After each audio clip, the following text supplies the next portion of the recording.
Today we are going to study about the Science and Technology Standard 10th, chapter number 5, Heat. In previous standard means in 9th standard, you learn about the heat, different types of heat transfer. Also you learn about the expansion and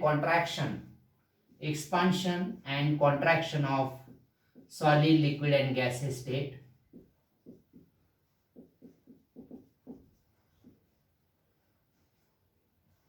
You also know the all other forms of energy are finally converted into heat energy.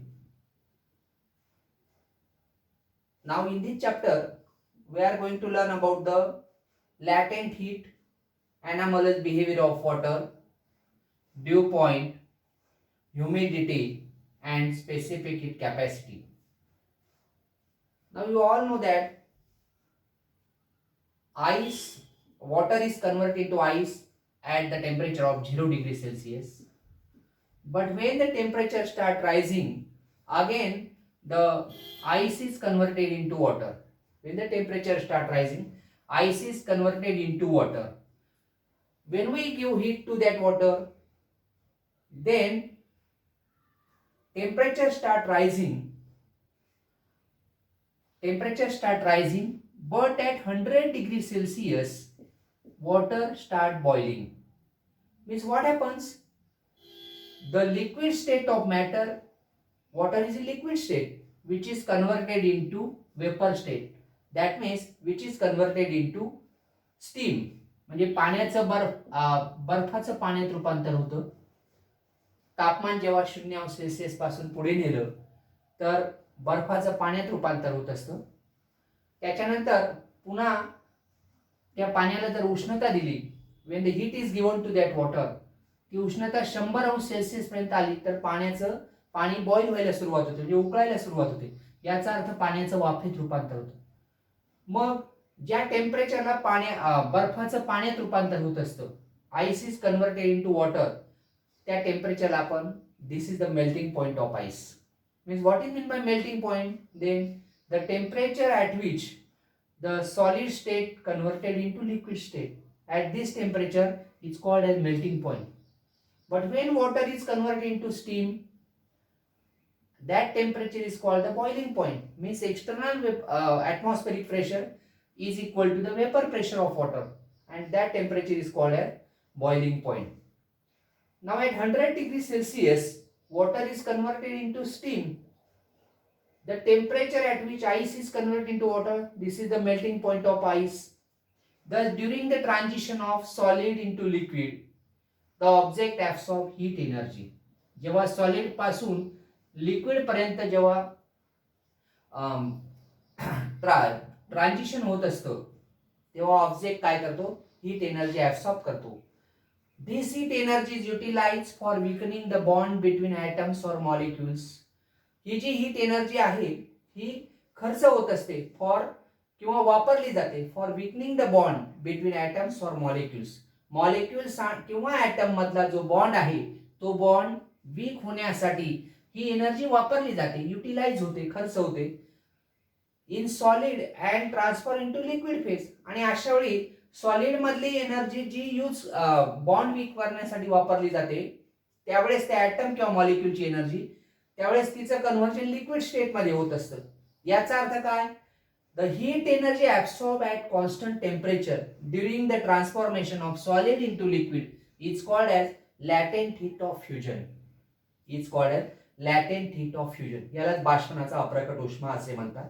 Heat energy absorb at constant temperature, त्या constant टेम्परेचरला म्हणजे एका स्थिर तापमानाला जी उष्णता शोषली जाते त्यावेळेस काय होत असतं?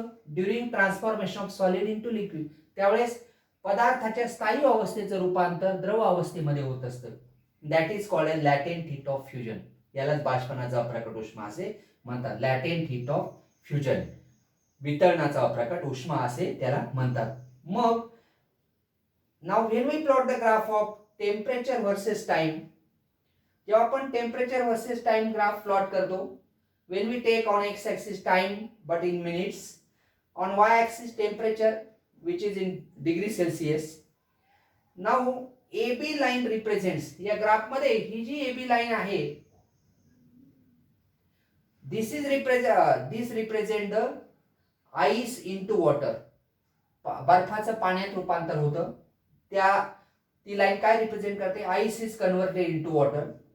Now when we go from B to C in this graph, म्हणजे लाईन बी सी, इथे काय दिसतं आपल्याला, when temperature rises above 4 degrees Celsius, means from 0 degree Celsius to 4 degree Celsius, again into 100 degree Celsius, at that time what happens, water boil. या स्टेटला काय होत असतं, पाण्याचं वाफेत रूपांतर व्हायला सुरुवात होत असते. म्हणजे बीसी लाईन काय रिप्रेझेंट करते, rise in temperature from 0 degree Celsius to 100 degree Celsius. म्हणजे 0 डिग्री सेल्सिअस पासून 100 डिग्री सेल्सिअस पर्यंत टेम्परेचर या बी सी पर्यंत वाढत जातो. बी कडून सी कडे 0 डिग्री पासून तर 0 डिग्री टू 4 डिग्री, म्हणजे ice is converted to water, the line A B represents. Now when we go from B to C, then line BC represents the rise in temperature from 0 to 100 degree Celsius. 0 पासून 100 degree Celsius पर्यंत temperature वाढत जातं. याचा अर्थ काय होतो, इथे पाण्याचं रूपांतर वाफेमध्ये होत असतं, which go converted into steam. And the line CD represent the liquid gaseous state. याचा अर्थ काय होतो की पाण्याचं जेव्हा बर्फात आपलं वाफेत रूपांतर होतं तेव्हा लिक्विड कडून ते गॅसियस स्टेट मध्ये जात असतं, म्हणजे वेपर स्टेट मध्ये जात असतं. म्हणजे CD line represent the liquid is converted into gaseous state. Therefore, means what happen here, the liquid is converted into gaseous state, means at CD line, this is the boiling point of water, means water boils at 100 degrees Celsius. Water boils at 100 degrees Celsius. Then when water boils at 100 degrees Celsius, means liquid is converted into gaseous state, then heat energy absorbed at constant temperature during transformation of liquid into gaseous state, it is called as latent heat of vaporization. आणि आता fusion म्हणण्याऐवजी आपण काय म्हणणार आहे, vaporization. The heat energy absorbed at constant temperature during transformation of liquid into gaseous state, it is called as latent heat of vaporization. Latent heat of vaporization.